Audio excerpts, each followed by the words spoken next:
BCom first year भी नहीं हुआ अभी तक? नहीं, अभी नहीं हुआ। ओके, बीकॉम फर्स्ट ईयर भी नहीं हुआ और अभी एग्जीक्यूटिव क्लियर हुआ? फेस टू फेस सबसे बेनिफिशियल होता है सीएस जैसे कट थ्रोट कंपटीशन के लिए। नहीं, सेल्फ रिवीजन बेस्ट होता है, मैराथन रहना है।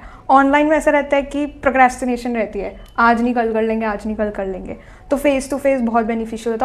क्या आर्ट्स वाले स्टूडेंट्स भी सीएस जैसा एग्ज़ाम क्लियर कर सकते हैं या नहीं? आइए जानते हैं तनुश्री जहांगीर से, जिन्होंने आर्ट्स से अपना 12th क्लियर किया और सीएस एग्जीक्यूटिव जून 25 अटेम्प्ट एक ही बार में क्लियर किया। वो भी दोनों ग्रुप्स एक साथ। कांग्रेचुलेशन। Thank you. हाँ तनुश्री, तो व्हाट यू थिंक कि जैसे आपने स्टार्टिंग में बताया कि आप आर्ट्स से हैं और सीएनएफएम में बहुत ज़्यादा प्रॉब्लम आ रही है, तो फिर सीएनएफएम जैसा सब्जेक्ट जिसमें जब आर्ट्स से हो और कॉमर्स और साइंस का बैकग्राउंड नहीं है तो एक बार ऐसा लगा नहीं कि CS is not a good course? मतलब कंपनी सेक्रेटरी का कोर्स चूज करने का मन कैसे हुआ? नहीं, एक्चुअली मैं इंटरेस्टेड थी लॉ में, Okay. बट ओवरऑल मेरे को लग रहा था कि 5 ईयर एलएलबी करना एज सच मेरे लिए बेनिफिशियल नहीं होगा, बिकॉज फिर उसके बाद मेरा ऑप्शन होता है या तो जुडिशियल। और लॉ के अंदर एक और मैटर होता है कि कॉलेज भी बहुत मैटर हाँ, करता college भी है, बहुत क्योंकि matter एलएलबी के सच तो वैल्यू नहीं होती कॉलेज के बिना, और उसमें एलएलबी के अंदर 5 इयर्स भी लगते हैं, और यहाँ पे अपना 2 इयर्स। सर अभी तुम बीकॉम फर्स्ट ईयर भी नहीं हुआ अभी तक? नहीं, अभी नहीं हुआ। ओके, बीकॉम फर्स्ट ईयर भी नहीं हुआ और अभी- एग्जीक्यूटिव क्लियर हो? फर्स्ट ईयर का एग्जाम अभी जस्ट रिजल्ट अवेटेड है? हाँ। वाह, that's great, very good very good. तो अपन बात कर रहे थे कि आप एग्जीक्यूटिव का कैसे प्लान है आपका? मतलब अब मैं लॉ में तो इंटरेस्टेड हुई एंड सीएस मेजर लिया कॉर्पोरेट लॉ, यस। तो बिजनेस में भी इंटरेस्टेड हूँ, लॉ में भी इंटरेस्टेड हूँ, तो उस अकॉर्डिंग कंपनी सेक्रेटरी मेरे लिए, और कोई भी आर्ट्स का स्टूडेंट है जो लॉ में इंटरेस्टेड है बट मेजरली कॉर्पोरेट लॉ में इंटरेस्टेड है, उसके लिए बहुत अच्छा है। मेन सिर्फ 2 सब्जेक्ट्स पे ध्यान देना है, C&FM और टैक्सेशन, जिसमें भी बहुत डिफिकल्ट नहीं है, वो बस एक फोबिया रहता है दिमाग में कि ये डिफिकल्ट है, बट एज सच प्रैक्टिस करने बैठो तो डिफिकल्ट नहीं होता। मतलब एज ए आर्ट्स स्टूडेंट तुम्हें सातों में से तुमने बताया भी कि जो डिफिकल्ट लगा वो 2 ही पेपर लगे, एक तो टैक्स और एक CNFM, बाकी सब्जेक्ट्स तो तुम्हें अच्छे लगे होंगे। हाँ। और सारी क्लासेस अपन ने यहीं से ली थी या क्या किया था? सारी सब यहाँ पे all face to subjects from face। Chinmay tutorials, face to face. Okay okay okay. तो आजकल कुछ बच्चों के दिमाग में होता है कि ऑनलाइन लेना चाहिए, इंडिविजुअल क्लासेस लेनी चाहिए, तो आपको अपने डिसीजन पे रिग्रेट होता है या ये लगता है कि मैंने डिसीजन फेस टू फेस लेके बढ़िया किया, सारे सब्जेक्ट की फैकल्टी बेस्ट थी? आपको क्या लगा मेरे क्लासेस लेने के अकॉर्डिंग बाद? फेस टू फेस सबसे बेनिफिशियल होता है सीएस जैसे कट थ्रोट कंपटीशन के Okay. लिए, क्योंकि फेस टू फेस में एक रेगुलरिटी रहती है और Very एक पुश रहता है हर जगह से, और फ्रेंड ग्रुप रहता है तो उनसे भी पुश रहता है कि कुछ ना कुछ करते रहना है। ऑनलाइन में ऐसा रहता है कि प्रोक्रेस्टिनेशन रहती है, आज नहीं कल कर लेंगे, आज नहीं कल कर लेंगे। तो फेस टू फेस बहुत बेनिफिशियल होता है, और फैकल्टी यहाँ पर बहुत अच्छी थी, सब सेम विद इन क्लास सारे डाउट्स क्लियर होते थे। और ऐसा नहीं होता था कि आज नहीं कल कर लेंगे या नथिंग, एक टारगेट सेट होता था हर क्लास का कि इतना टॉपिक आज कंप्लीट करना, और वो टॉपिक कंप्लीट होता था। और उसके अलावा जनवरी, फरवरी, मार्च तक सारे के सारे सब्जेक्ट्स कंप्लीट हो गए थे, तो जून तक प्रॉपर 2.5-3 मंथ्स का टाइम था रिवीजन का, जिसमें सिर्फ रिवीजन हुआ है।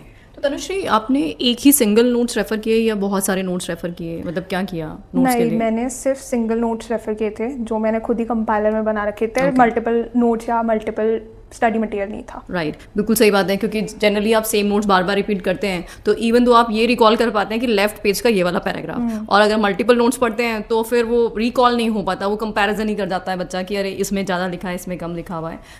राइट, जनरली स्टूडेंट्स का एक रहता है कि रिवीजन के लिए, आजकल इंडिया में बहुत सारे स्टूडेंट्स से बात होती है, वो बोलते हैं रिवीजन के लिए कुछ मैराथन क्लासेस होती है, वो देखे बिना तो आप एग्जीक्यूटिव क्लियर ही नहीं कर सकते।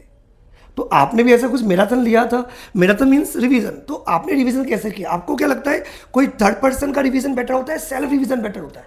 नहीं, सेल्फ रिवीजन बेस्ट होता है। मैराथन क्लासेस तो वो एक बार में 5-6 घंटे बिठा के आपको सारा कोर्स करा रहे हैं, बट प्रैक्टिकली किसी भी ह्यूमन बीइंग के लिए 5-6 घंटे कंटिन्यू बैठ के रिवीजन करना। और मुझे भी लगता है कि रिवीजन आपके अपने नीड के हिसाब से होना चाहिए। जैसे आपने किसी सब्जेक्ट को ज़्यादा टाइम दिया होगा, किसी को कम दिया होगा, या आपने सारे चैप्टर को इक्वली पढ़ा था? क्या किया था रिवीजन में? नहीं, रिवीजन में एक तो प्रैक्टिकल सब्जेक्ट्स को तो मेन टाइम दिया ही था, एक मेनली कंपनी लॉ को टाइम दिया था, बिकॉज वो वास्ट है, डिफिकल्ट नहीं है बट वो काफ़ी वास्ट है। तो जिस अकॉर्डिंग सब्जेक्ट में मेरे को नीड पड़ती थी कि इसमें ज़्यादा रिवीजन है, वहाँ ज़्यादा टाइम होता था, जिसमें लगता है कि इसमें इतनी रिवीजन की नीड नहीं है, वहाँ कम टाइम होता था। बिल्कुल सही बात है, क्योंकि अगर हम मैराथन या कुछ भी इस तरह की वीडियोस देखते हैं तो वहाँ पे फैकल्टी अपने हिसाब से सब कुछ बता रही होती है। वैसे भी आईसीएसई का पेपर अपने हिसाब से नहीं बनता है, आईसीएसई के पेपर में कभी भी कुछ भी पूछा जा सकता है। वहाँ पे बहुत ही सिलेक्टेड टॉपिक्स को ही रिवाइज कराया जाता है और स्टूडेंट्स ने अपने हिसाब से पढ़ा होता है, तो रिविजन डेफिनेटली अपन को देखना है कि हमने क्या पढ़ रखा है, क्या नहीं पढ़ रखा। तो जो नहीं पढ़ रखा उसी का रिविजन करना होता है। तो इन सब में डेफिनेटली आपके कुछ आवर्स वेस्ट हो जाते हैं, तो लास्ट टाइम तो बहुत ही क्रूशल होता है। ऐसे में आप टाइम वेस्ट तो बिल्कुल नहीं कर सकते हैं।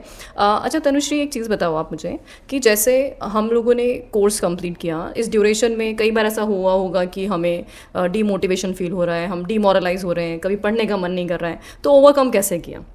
डीमोटिवेशन तो मेन इसी बात पे होता था कि ये 2 प्रैक्टिकल सब्जेक्ट से ये कैसे निकलेंगे, बट एक एंड गोल ये रहता है कि कर तो लेते हैं, निकलेगा तो वेल एंड गुड, नहीं निकलता है तो दिसंबर अटेम्प्ट तो है ही साथ में। तो डीमोटिवेशन का मेन, मेरा मोटिवेशन का यही था कि है अपने में इतनी है कि अपन कर सकते हैं, तो अपने को अपना बेस्ट देना पड़ेगा इस चीज़ के लिए। हाँ तनुश्री, तुम एक आर्ट्स स्टूडेंट हो, तो नॉर्मली जो कॉमर्स के स्टूडेंट्स होते हैं उनको ये CNFM corporate accounting financial management थोड़ा डिफिकल्ट लगता है। तो तुम्हें इस सब्जेक्ट में पहले से भी फियर लगा होगा, तो इस फियर को तुमने ओवरकम कैसे किया और तुम्हारे कितने मार्क्स आए और क्या क्या स्ट्रेटजीज आपकी इस पेपर को मतलब सिक्योर करने के लिए थी, इस पेपर को करने के लिए थी? वैसे मेरे C&FM में 52 आए थे।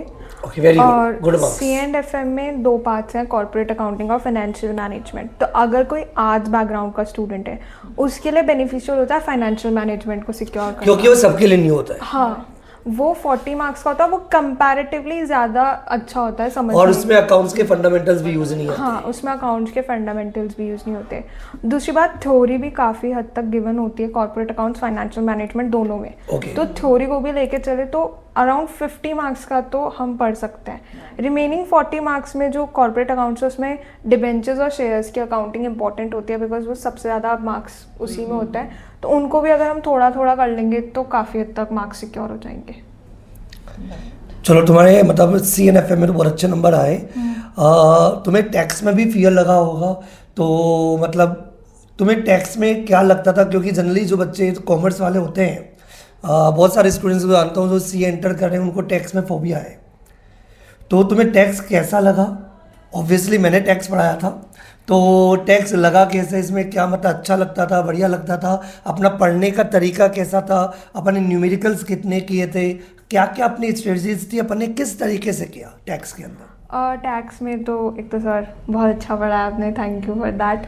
बाकी टैक्स में ये होता है कि डे 1 से जब से पढ़ रहे हैं तब से मुझे टैक्स को लेकर तो बिल्कुल भी फोबिया नहीं हुआ, टैक्स में बिल्कुल डर नहीं हुआ। टैक्स भी लॉ ही है, वो भी प्रोविजंस ही हैं। हाँ, बस इतना होता है कि हम बैठ के खुद कॉमन सेंस लगा के प्रोविजंस को समझ लेते हैं। बाकी टैक्स डरने जैसा सब्जेक्ट तो बिल्कुल भी नहीं है, उसमें बस कैलकुलेशन आ जाती है तो वहाँ डर जाते हैं सब।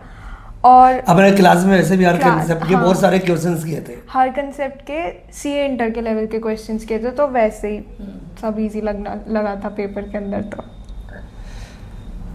अब आप स्टूडेंट्स को क्या एडवाइस होंगे फाइनली कि यदि अपना टारगेट है, जिनका आप जो स्टूडेंट्स है दिसंबर 2025 दे रहे हैं, तो यदि वो फर्स्ट अटेम्प्ट में दोनों ग्रुप क्लियर करना चाहते हैं, जो भी सिंगल ग्रुप क्लियर करना चाहते हैं, तो आपकी क्या एडवाइस रहेगी एग्जीक्यूटिव के अंदर? वो क्या करें और क्या ना करें?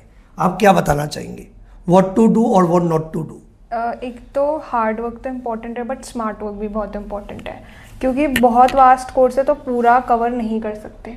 तो यहाँ देखना ज़रूरी है कौन से क्वेश्चंस, पास्ट पेपर्स को देख के समझना चाहिए कि कौन से मेजर चैप्टर्स इंपॉर्टेंट है, उनको प्रॉपर रिवाइज करो। उनको 2 से 3 रिविजन्स तो बहुत ज़रूरी है, 2 से 3 रिविजन्स के बिना रिकॉल नहीं हो पाएगा एग्ज़ाम के अंदर। तो जो भी सब्जेक्ट्स हैं उनको सबको देखना होता है, और वैसे तो स्टार्टिंग में 15-20 दिन पढ़ने के बाद समझ में आ जाता है कि कौन से वीक पॉइंट्स और कौन से स्ट्रॉन्ग पॉइंट्स हैं सब्जेक्ट्स को लेके भी। तो उनके अकॉर्डिंग पूरे ईयर की स्ट्रैटेजी लेके चलनी होती है, और सिर्फ एक ही स्टडी मटेरियल होना चाहिए। मल्टीपल स्टडी मटेरियल्स बहुत कंफ्यूजन क्रिएट करते हैं, और एंड में उसकी वजह से एंजाइटी, एग्जाम प्रेशर, ये सब कुछ होता है। तो सिंगल स्टडी मटेरियल होना ज़रूरी है, और 2 to 3 रिविजन्स तो होने ही चाहिए हर सब्जेक्ट के। और लास्ट ये होता है कि गिव अप नहीं करना। मतलब आपने बोला कि 2 to 3 रिवीजन हुए, तो ये 2 to 3 रिवीजन अपने फरवरी मार्च के बाद हुए थे या पढ़ते हुए भी हुए थे? पढ़ते हुए तो क्योंकि 2 to 3 रिवीजन नहीं हुए तो 5 to 6 हो गए अपने। पढ़ते क्योंकि हुए जो तुमने तो, 3 रिवीजन बताया वो तो चाहे तुमने फरवरी और मार्च के बाद का काउंट किया, क्योंकि अपने क्लासेस भी ली, टेस्ट भी दिए, ओरल टेस्ट भी होते थे, तो जनवरी फरवरी तक ही 2 से 3 बार तो रिवीजन हो ही गया। तो एक बार सारा कंटेंट अपना कवर हो गया था फिर जनवरी फरवरी तक, हाँ वो तो पूरा कंप्लीट तो 2 से 3 बार रिवीजन तो तभी हो गया। हाँ तो यही होता था कि क्लासेस में भी बिकॉज ओरल टेस्ट होते थे हर रोज़, हर क्लास से पहले 15 मिनट्स ओरल टेस्ट होते थे और हर संडे को टेस्ट होते थे, तो उस वीक का रिवीजन भी होता रहता था।